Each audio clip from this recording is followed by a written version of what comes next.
ഇതാണ് നമ്മുടെ കാട്ടുതക്കാളി. മണിത്തക്കാളി, cherry tomato അങ്ങനെ പല പേരുകളിൽ ഇത് അറിയപ്പെടുന്നുണ്ട്. സാധാരണ തക്കാളിനേക്കാൾ അപേക്ഷിച്ച് ഇത് വലിപ്പത്തിൽ ചെറുത് മാത്രമല്ല നല്ല മധുരമാണ്, ചെറിയ പുളിയാണ്.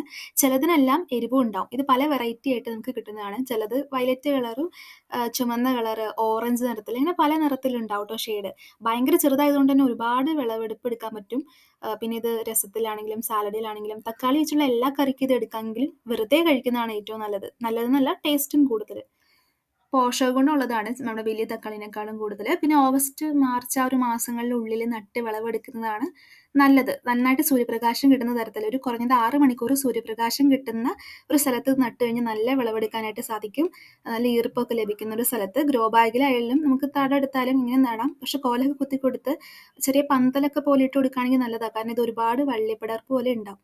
പെട്ടെന്ന് പെട്ടെന്ന് ഒടിഞ്ഞു പോകുന്ന നേർത്ത തണ്ടാണ് ഇതിനുള്ളത്. പതുക്കെ കൈകാര്യം ചെയ്ത് നമുക്ക് നന്നായിട്ടൊന്ന് പടർപ്പ് പോലെ കൊടുത്തു കഴിഞ്ഞാൽ നന്നായിട്ടിത് കായ്ച്ചോളും. ഒരുപാട് നാൾ നിൽക്കുമെന്ന് വെച്ച് കഴിഞ്ഞാൽ നമുക്കിത് അത്യാവശ്യം 6 മാസം ആ ഒരു കൂടുതൽ തന്നെ നന്നായിട്ട് വിളവെടുക്കാനായിട്ട് സാധിക്കും. കാരണം ഒരു തക്കാളി തന്നെ ഒരുപാട് കുഞ്ഞി തക്കാളികളുണ്ടാവും. പിന്നെ പൊതുവെ തക്കാളിയിലുള്ള vitamin A, C, B, calcium അങ്ങനെ ഒരുപാട് വൈറ്റമിനും കാര്യങ്ങളൊക്കെ ഉള്ള തക്കാളി തന്നെയാണ് നമ്മുടെ ഉണ്ടത്തക്കാളി.